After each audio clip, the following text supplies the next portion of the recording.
So for this demo, what we're gonna do, we're gonna start rendering the plan view, but we're gonna start rendering on a copy first. So what you have to do first is to make a few copies.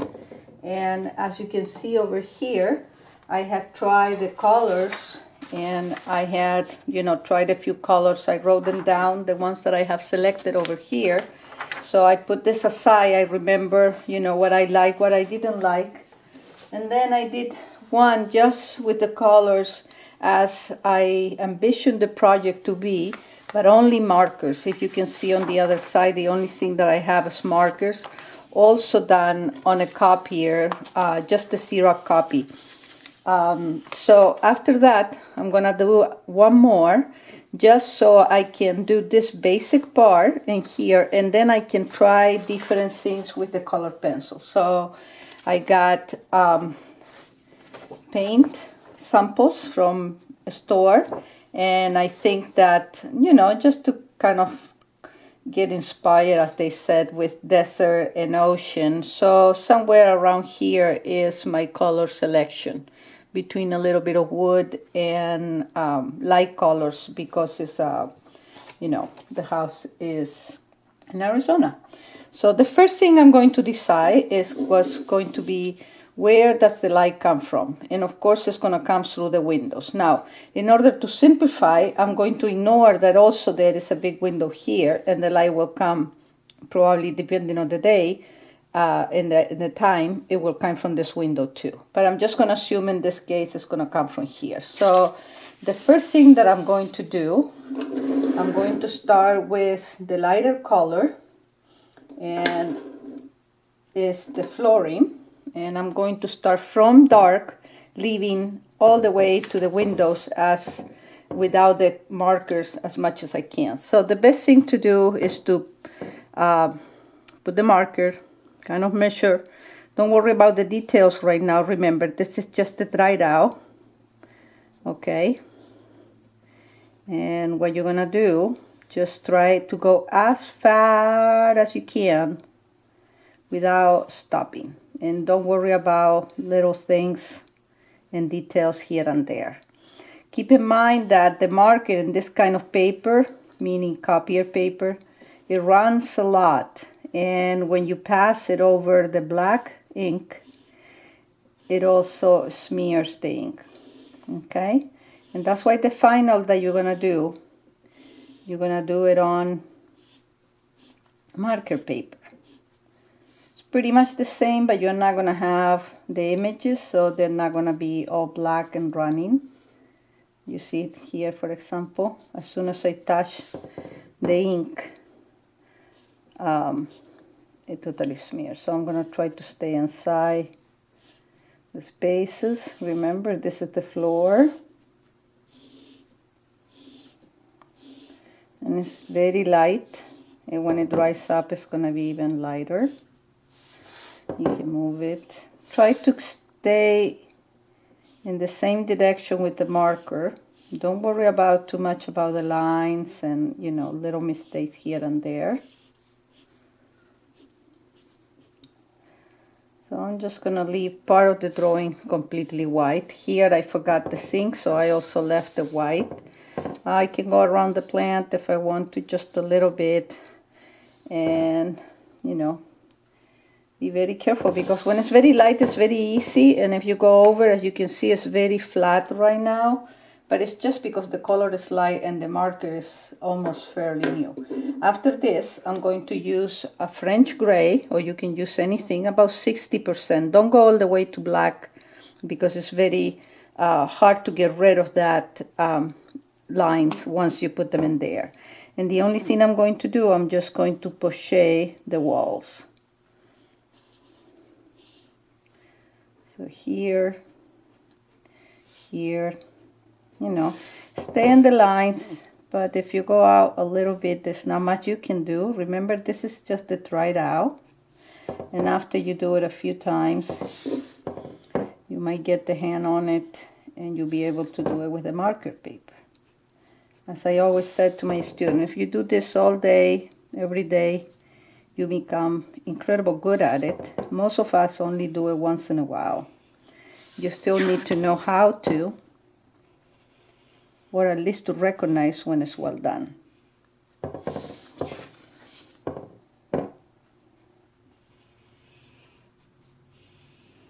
So after you push all the lines,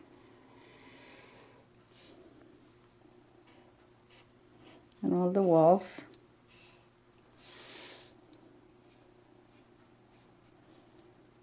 there's a little niche in there. And also here, this is the pass-through from this family room into the living room, and these are open niche on the walls. And this is the main entrance. So I forgot one part here on the wall. I left this plan on purpose with a few lines that don't belong to it, because when you do your part on marker paper, you know, like lines here overall at the upper counters and the inside of the drawers, under the island, you know, these lines here, they should not be on your final. Now, after that, after I poche, I'm going to go with a 30% gray, French gray also. That means it's a warm gray, not a cold gray. And I'm just going to pretend there's light and shadows. And for that, I'm looking at the first one that I did. You know, you go back and forward to look what you like and what it works. So pretty much just diffuse the shadows of the object. So if the light is coming from here, you're going to have certain cast of shadows. You know, here, for example, on the counters, here on the wall. I forgot to push it that wall. Here a little bit on the chairs. You know, try to keep as light as you can. And probably selection of the marker, I'm not so sure if it's the best one, but it's the one that I had on hand. Okay, so pretty much as soon as I put a couple of shadows, and I'm gonna go over this later with a colored pencil so I can define a little bit better. And you know, remember, you can render only one part if you want to, but I'm just gonna go over and not trying to ignore the other part. And I think I forgot a little bit of shades and shadow here. For this, actually, when the marker is getting a little bit drier, it's probably the best marker you can use. This one is probably a little bit too new. And I'm gonna go back and push this wall here by the fridge. Okay, and I'm gonna probably, don't worry about, you know, the definition of the wall. Remember, at the end, you're gonna go with your pen around the whole drawing with your art pen. So after that, I'm going to, oops, that's not the one. This is the one, and I have a list here, which one are the counters, which one are the walls, you know. So I define it already, that the selection of the colors, that all takes a little time. And as you can see on this one,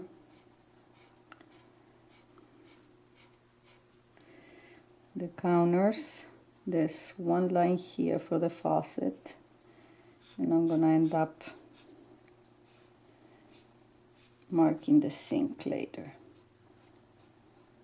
So keep in mind on this one, you're just trying colors. The color is going to be lighter when you use the marker paper. And I'm going to do, let's say the table is glass.